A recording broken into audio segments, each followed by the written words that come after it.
Now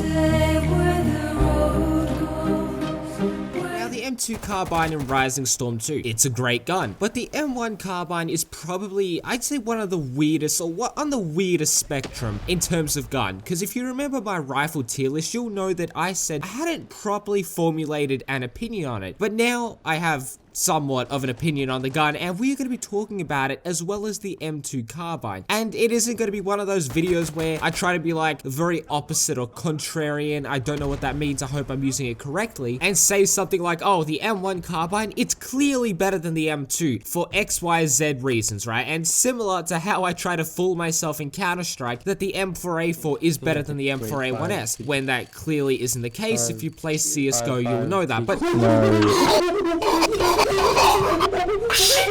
what? Before I go into the video, please like the video. I'm not getting on my knees and begging for money. I just want you guys to press a single button, please. But anyways, let's get into the video. Alright, so a common thing that I see people say is that the M2 carbine, good gun. M1 carbine, not so good gun. But don't get me wrong, when comparing the two guns side by side, I agree. But I've been using the M1 carbine a lot recently, and I have to say I absolutely love this gun. Now, what is the purpose of the M1? Now, that can be a subjective. Once again, I hope I'm using that word correctly. I'm using some very big and fancy words in today's video, but for me personally, it fits the role, okay? Now, this is my opinion. It can be wrong, but it fits the role of wanting a submachine gun, but is capable at longer ranges. Now, because I know I probably worded this wrongly, and you're probably sitting there wondering, like, what the fuck is he on about? Just let me explain myself, right? Now, let's say, you know, you get a MAP 49, an MP40. In my opinion, good guns, and let's be specific, the VF modified MAP 49, so pretty decent at range, accurate, whatever you want to call it. Now, if you're firing at someone over 100 meters, you're going to struggle at over 100 meters. Sure, beyond 200 meters, you're really pushing it, and you're not going to be hitting anything over 200 meters. But when we get the M1 carbine, it's much better at ranges of up to and over 100 meters. Sure, it isn't rifle good like the MAS 49 M14, but it's competent. It can get the job done. Sure, beyond 200 meters, that's when you're really going to be stretching the weapon. But from beyond 100 to 200 meters, you can actually use this weapon if you're accurate enough. But on maps, you know, like such as Longtan, Way City, or Compound, this gun can dominate at close range if you have a good trigger finger. The M1 carbine weighs only like 2.5 kilos, 2.4 for being exact. I'll put on Freedom Burger Democracy units up on screen so the Americans can understand, but it is significantly lighter than basically all the other guerrilla class weapons, which is why when you're running around, you feel a lot more agile. I don't know if this is like some weird placebo effect, but I don't know if anyone else feels this, but when you use the M1 carbine, you feel a lot more nimble, a lot more mobile. That's just how it does for me, as opposed to, let's say, like the MAS 49, which feels a little bit more clunkier. But this gun is very capable at close range if you can really spam out the bullets, as well as at long range if you know how to control the weapon. In my opinion, it can be decent at a lot of different scenarios. Okay, but now let's look at some of the stats of the weapon. So this gun fires, and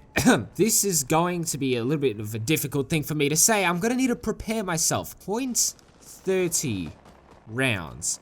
Oh, okay, now, bear with me, fellas. 7, 6, 2 by 33mm rounds. Now, the reason why I hesitated is because apparently this is set as 7.62, not 7.62, like I always say. Like, I understand if that's the correct way of saying it, I will do that from now on, but okay, 7.62, okay, that's what I've been told, that's what I'm gonna say. But moral of the story is that these bullets don't one-shot. Obviously, if you've ever used the gun, you'd know that, don't need to explain it, but you will need to fire multiple shots, and swear to God, right, I'm being honest to God here, guys, sometimes my enemies just tank the bullets. Like, they disintegrate into a black hole, and it does my head in. Hence why, okay, this is why I use the MAS 49 or the M14, because majority of the time, you point and click, and they go down with one shot. But look, you'll need multiple shots to take down a target, and I do find that my shots go into a void, and I die in the most bullshit of ways sometimes. But you know, this is where the M2 carbine comes in, because it addresses that issue with the automatic mode. You can literally pump out bullets faster than you can literally humanly spam the mouse, unless of course troubleshoot using a macro, which, you know, I did test it out in a test environment. I don't recommend or condone using fucking macros in Rising Storm 2 Vietnam. But look, when you use the M2 carbine and you can like burst like 2 to 3 bullets, it's surprisingly accurate, and it's just better than the M1 carbine in almost every aspect. There's really no competition or comparison that can be made. But for some reason, now this is the weird thing, I don't like to use the M2 carbine. It's such a strange thing, you know, because I like to use the semi-auto mode on the M1. It's just so satisfying, and you know, you could just use the semi-auto mode on the M2 carbine, but then people will abuse you in game, understandably, because the automatic mode's better majority of the time. But you know, a great thing about these weapons is that they sound the same because they're pretty much similar. I'm not going to say they're the same gun because I know that someone might be like, oh, they're not the same gun, two completely different guns. It's like, okay, they look the same and they sound the same.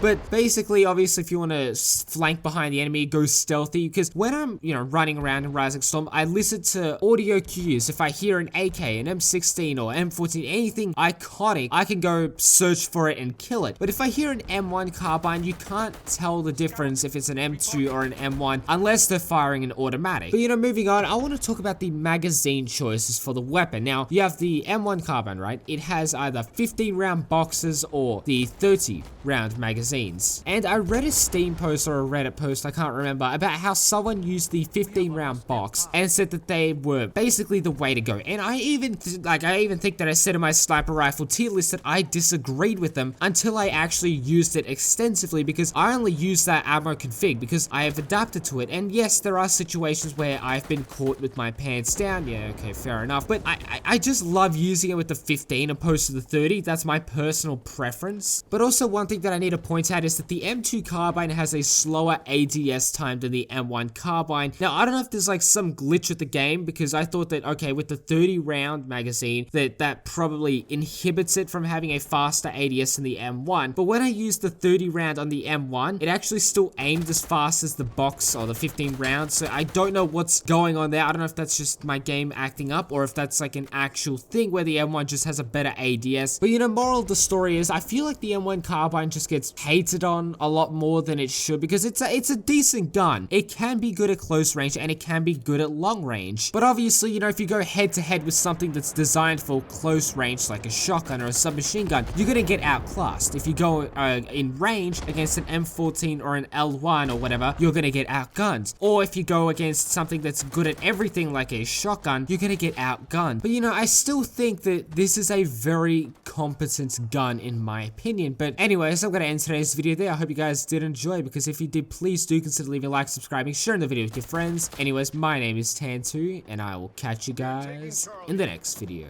Peace.